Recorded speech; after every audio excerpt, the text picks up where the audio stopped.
I have a special guest on today. I have Stephanie Valenti, who is a four-time executive, has taught over 3,000 other executives on forecasting, planning, and really strategic thinking. And so one of the things I have on her for part one of today's episode is really how to turn chaos into something scalable.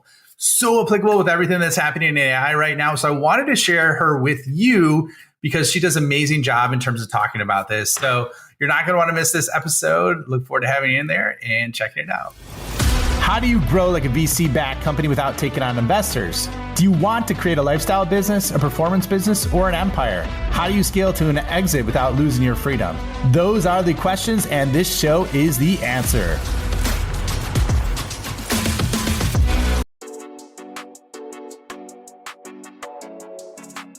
Welcome, everybody, to the Scale Up Show. This is your host, Ryan Staley, and I have a very special guest with me today. I have Stephanie Valenti.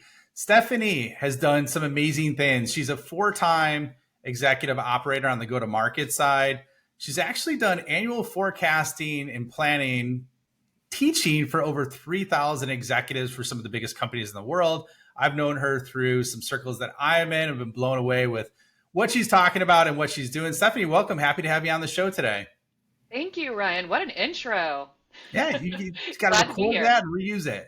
Love it. No, it was funny because like as I was talking to you on the pre-show, you were very, very modest with some of the things you're doing, and I think I've always had a positive impression of you. It's been awesome getting to know you over the last month or so in real life, as opposed to like just over Slack and LinkedIn or whatnot. So, but real excited about some of the things that we talked about that you're going to share today. But before we get too deep into that, can you give everyone just a little bit of a backstory on you and your evolution? Because you have like one of the most diverse and unique backgrounds of anyone that I've ever had on the show. So would love for you to just walk through Yeah, Ryan, absolutely. So that we don't take all of the time, I'm going to give a really high summary. I was one of those people that got out of school, had kiddos early, so didn't have a typical path and didn't know what I wanted to do when I grew up. And so I started in restaurant while I was in school and was like, I could do this, and did restaurant management and then worked at corporate and restaurant. And one day someone pulled me aside and they're like, you have way too much drive. You need to go check out sales. And that was really the end of it, right? So I started my career in Fortune 100, had an amazing background, had the opportunity to lead business development, account management groups, mid-market, small business, and even large enterprise groups. So phenomenal experience there. Was then given the opportunity to be an executive for the first time after about 8 years with that Fortune 100, and grew an organization from 40 inbound people in a DTC motion to over 200 sellers in an omni-channel environment in a B2B motion. So that was incredible. I could do 4 whole podcast shows talking about my experience and the mistakes and the successes that I had there. And then from there, it was the middle of COVID. And I said, you know what? One of the things I think is a weakness for me is really understanding greater business. I grew up in Fortune 100. I know how to run a sales org, but I need to understand ops and finance. And so took off my revenue hat and became a COO for a manufacturing company, which was wild. I was actually on the manufacturing floor leading labor.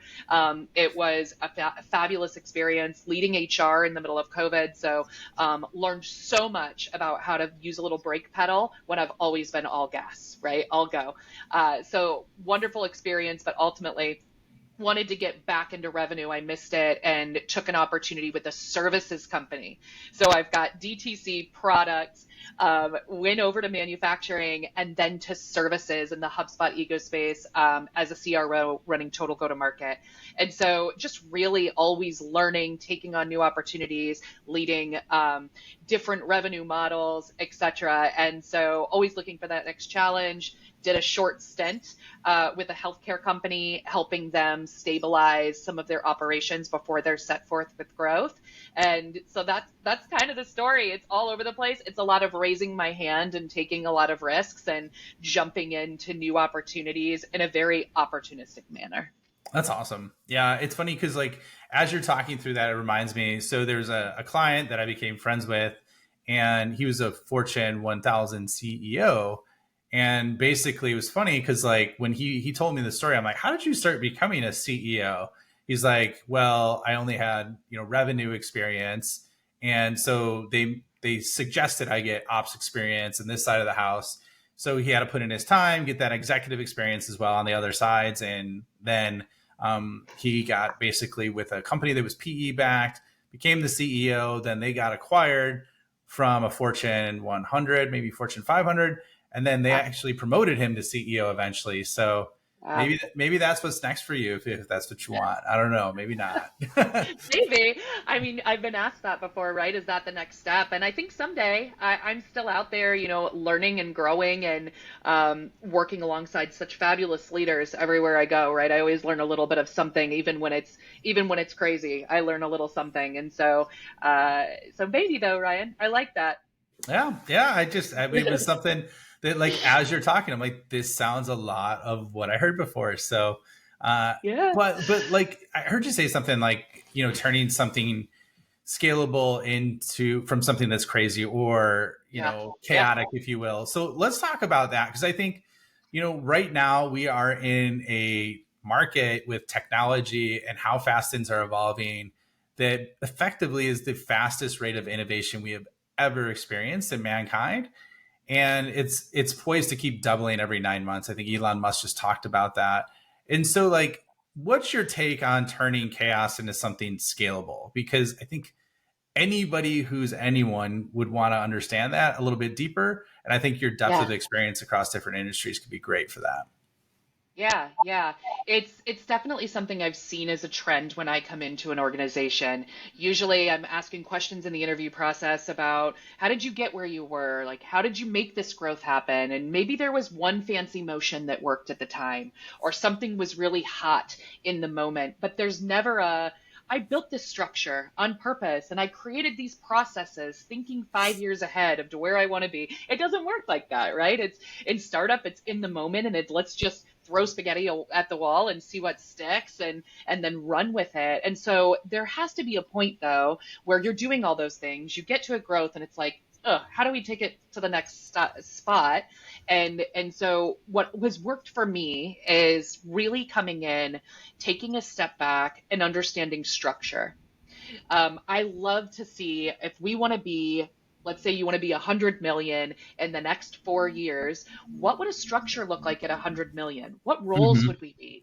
What types of people would we need in those roles? What are the job descriptions that would come with roles like that? And then working your way backwards to see, do we have the structure in place to achieve our goals in the future? After really evaluating structure, and I'm not just talking about like structure in an organizational sense, it's structure to everything. It could be structure to the product, right? But it's just those bones of the house. Are the bones of the house right to be able to continue to move forward with the goals? Then moving into what processes do we need in place? What processes do we need documented? What systems, that's a part of process, need to be in Hmm. place for us to get the data to track what we need in the future? And then, only then, do you really look at the people that you're playing with today? What people do we have today? Do those people, based on their strengths and talents, fit into that box when we're 4 years from now at the 100 million? Where do we have gaps? Can we develop some of those talents? Or are we going to have big gaps today? A really common one on the people side is we've hired a superstar VP of sales that doesn't have leadership experience. They have the title and they carry a huge book of business for us right now, but they're our VP of sales. My guess is they're not going to be your VP of sales if you don't do something drastic right now, or if they even want to be that, right, in the future as you start to scale. So, how do you prepare for that today so that all of a sudden you're not like the guy you love and help build the business? You're having to cut him loose in a year and a half, 2 years because you didn't think about that. So, that's what I like to use, that three-step process. There's so much more obviously that goes into each of those steps, and even pre-work on creating what those goals are and really envisioning the future of the company, but that's generally the process that I take.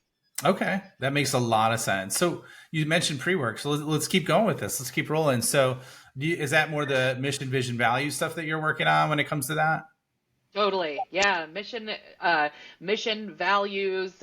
You want to make sure that you understand who you want to be known for. You want to decide what the focus point for this year is. Maybe even try to look into the crystal ball and think through to the future. I like to use Patrick Lencioni's methodologies when it comes to doing annual planning, and more from the book of The Advantage. If you haven't read it, I love that book. No. So I recommend it, Ryan. It's like five of Lencioni's books kind of consolidated and summarized by him in one that all is about healthy organizational build. And who do you want to be as a company? What do you be remembered for? Who do you want to be when you grow up? Some of the ideal team players in there, some of that stuff. So, but yeah, it's a lot of that planning and coming up with that BHAG and then coming together as a team and deciding how the heck you're going to do it. Yeah, I think that's good. And that's like, I mean, a lot of the folks that I work with, that's something that they struggle with as well. Just truly like understanding how to make that leap from a founder, right? That's at 10 million in revenue to kind of that next stage and Yeah. visualize and plan that, So I see that all the time. Is that pretty common at that stage of what you're seeing, or where's like the key Yeah. threshold where this is really a sharp point to kind of lean into from your perspective? Yeah, it's very common. I do spend time with Hatchet Ventures as well as, we've got founders with no sales, right, that have an idea that are coming in to watching them grow with some revenue and starting to see those points. And sometimes I'll share like, hey, maybe not yet, but these are the things you need to start thinking about. And they look at me like I'm crazy, right? They're like, we can't slow down. Like, we're just running right now. We're going to do everything we can to do every little thing that get every dollar, every sale that we can. I don't have time to slow down. And I said, okay, but when there's going to be a time, right, when you're going to hit that thing where you're like, oh, I hit my first million and I don't know how to get to million number two, or I'm selling 100 subscriptions, a success, but now I don't know how to get to 200. And they always go to, I'm going to go hire some fancy salesperson, but who's managing that salesperson? What collateral is that salesperson going with? Have you created solution statements? Have you done a competitive review? What is marketing doing? Right? They don't necessarily try to slow down and say, what do we really want? Do we want another 200 subscriptions? Okay. What is it going to take to get there? And let's go to that structure piece that I talked about and say, what roles do we actually need to support it? And really brainstorm it out. It's almost the saying of slow down to speed up, right? Mm-hmm. Just a little Yeah. bit. Yeah, that's very true. And I think, you know what, like emotionally, I think this is where it comes from. If I had to say this is where it comes from, they're trying to find product market fit for a while, right? And they're doing everything they can, working their Yes, brains out, and then they finally got the momentum, and they're like, I don't want this to stop, because like they knew totally. what happened before of the shit sandwich phase of what they were doing, and I think if it, I mean, I don't know, is that? Do you agree with me on that? Do you? Because like that's where I see it. 100,000%. And oftentimes they've got family invested into their business or it's their own funds. And when money's involved, it's super emotional. So of course they want to keep it moving forward. I in my experience, what I've seen though is they're moving so fast. They don't even slow down to celebrate some of the successes and ask why, right? Not just like, hey, we did it, but it's like, ooh, what actually worked? Like in Mm-hmm. all those crazy things that we did, let's take a second and really look and see this is the part that worked. Here's why. How do we double down on that? Because they're just so excited something worked, right? And they don't Go ahead. Go go ahead. ahead. Go I, finish your I was thought. going Finish to your say, and the problem is then they don't have the data to actually dive in to understand what worked because they didn't slow down to put some of those processes in place. And so it's a balance, right? But I always encourage like just a minute, like just 1 minute to take the time. You were gonna counter me on something though. No, it wasn't a counter. It was an add-on, right? Like not even Yeah. add-on. It was an add-on question because I love the way you were going. So if that happens, right, then what about the reverse?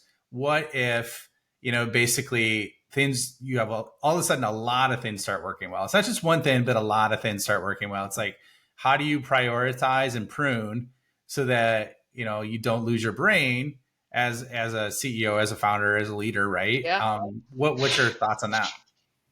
Hard, right? So if you're tracking, so if you're doing weekly leadership meetings with your founding team and you're sitting in there and maybe one of the topics on your agenda is what is working really well in the org right now, and you track those things, right? So that you don't get shiny object syndrome. Just because something's worked once, that doesn't mean it's working for sustainability of growth within the organization. So if something comes up 4, 5 times, 6 times over and over again, maybe then it's time to put it in this little box that lives on the whiteboard, or in your document, right? To say, okay, this is something shiny, and then constantly visit those in your meetings so that you can then say, these are things that are worth investing in, and investing could mean budget, tools, right? But it also could mean structure, humans, right? To go ahead and propel that forward because you're really sure that it's working. It's not a one time, it worked once. It's a continual, it's working. Love that. Well, okay. So we're going to do this as a 2-part series. And I think this is a natural, great place to stop. I know in the next episode, we're going to talk more about how do you retain perceived value with things moving so fast, right? So we're going to wrap for today, and this next episode will be on soon. Make sure you tune in for it. Stephanie, thanks for being on for part 1, and we will see you on part 2. Thank you. Thanks, Ryan. Thank you for checking out the Scale Up Show. My mission in life is to help founders and revenue leaders avoid all the pain and suffering in revenue and growth so they can flip it and create a life of their own design. So if you enjoyed this show, please like, review, share it on social, and more importantly, just share it with a friend. Share it with someone that you think could learn and benefit from what you heard on today. But the more we get the message out, the more people we could help, the bigger the impact we make, and the bigger the community gets, which helps everybody. So once again, thank you for being a loyal listener. I appreciate you and look forward to seeing you on the next episode.